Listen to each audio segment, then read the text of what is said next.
iZombie Season 4, Episode 3, Brainless in Seattle, Part 1. So this, I would say, was definitely a cool episode. I'm already excited for Part 2. I think this was really cool, like the way they kind of had the case continue, kind of going forward. And it was like, all right, well, they find out by the end they're looking for a serial killer. We have Blaine getting the brain from this dude who knows who Renegade is.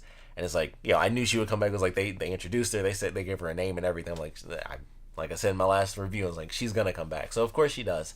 And Blaine's looking for her so that he can basically, kind of get some extra information, kind of solve his problems, have Fillmore Graves off his back. So that's pretty much where he is right now.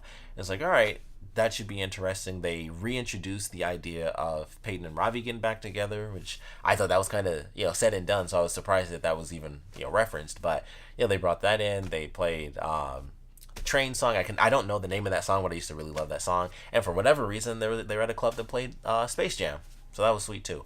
But all in all, it was definitely a good episode for sure. And there's a lot of different storylines. Like they had a lot of this stuff with even though I think it was like legitimately 2 scenes in the whole episode, but Major having to deal with the fact that the video was recorded of him and the girl like freaking out in full rage mode. So it's like he's trying to track down that tape, but of course that's not going too well. Then, like I said, the Peyton Robbie stuff, the Blaine stuff by the end, the case in general. Then we find out the stuff about Clive and Dale cheating on him and stuff like that. So it's just like there are a lot of different storylines in this episode. I was like, okay, that's interesting. They also reference, I assume it's going to be a big deal because it's the competition to Blaine, but they reference this other group. I think they called them I think they called them Dome or something like that. And I was like, I don't think we've heard of them before. I think that's a new thing. And it was like, all right, well, that that's competition. And Blaine, he kind of put the fear in the guy where it's like, I don't care who it is, you don't go to them first. Like you come to us first. We don't get your scraps. So I feel like that's gonna start to play up a little bit throughout the rest of the season. But then we also have finally the answer from the last season: who stole the cure?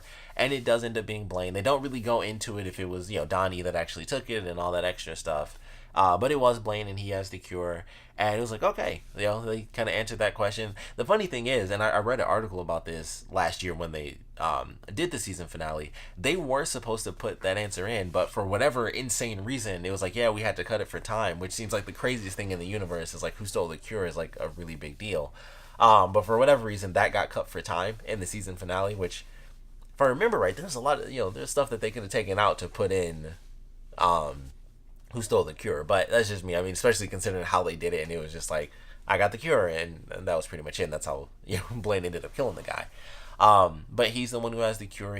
I assume, based off of what happened, he cured the guy, tortured him, and then just killed him. And he ate his brain because that was how he was going to get the flashback. So I think it was 4, if I remember right. It was 4 different vials of the cure or something like that.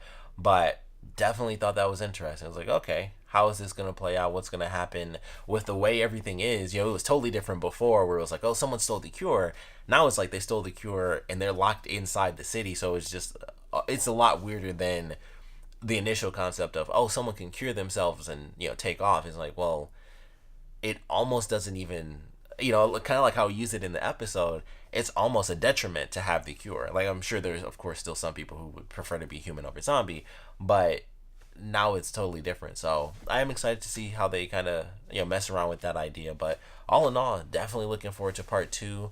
Liv was absolutely hilarious with her like falling in love. She falls in love with the first guy, and then she assumed he was going to show up at the bar and he doesn't, so then she falls in love with the second guy, and just the whole thing was funny. And then her trying to hook up Clive with this woman, like kind of introduce him and everything. It was really funny. So she was definitely hilarious in this, and we're gonna get to see that continue on in the next episode. So I'm looking forward to that too. And I don't know if she'll end up reconnecting with the second guy or how she's gonna magically fall in love with somebody else. But the way they did those scenes were absolutely hilarious. And they would do like the fan and like the wind blowing, and they would put like the big spotlight on them in their hair.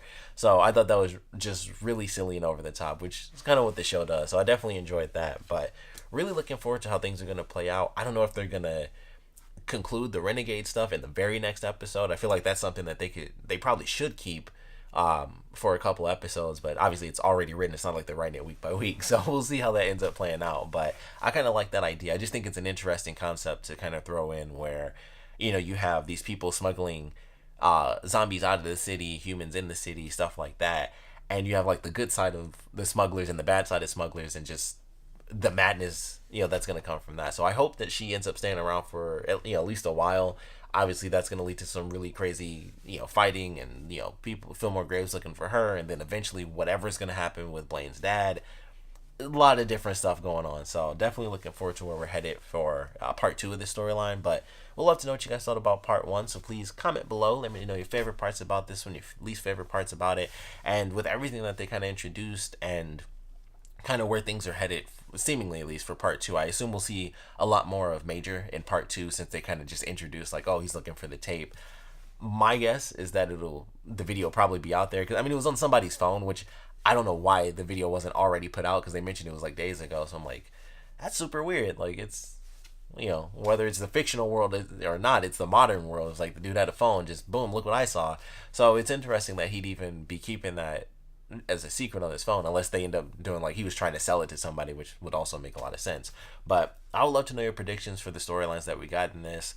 I don't know if they'll kind of pick up too much on the Peyton Ravi thing. I don't know if we'll see that, but the stuff with Blaine looking for the Renegade, I think, is going to be a huge part of the next episode. Obviously, the main case itself is going to be a big deal. They might bring Sam Huntington back. I don't know if he's going to show. I was surprised how little he was actually in the episode, considering, like, I know him, mostly just from being human. But I was surprised he was only in, like, that first part, and then he wasn't at all throughout the rest of the episode. But that was mostly because it was focusing on Liv being super crazy, and then the other stuff was, like, the the more serious aspect. So definitely curious how that's going to play out. But like I said, we'd love to know your predictions for what we're going to see for part 2 of this, and definitely want to know what you guys thought about this episode in general. So please comment below, let me know, and thanks for watching.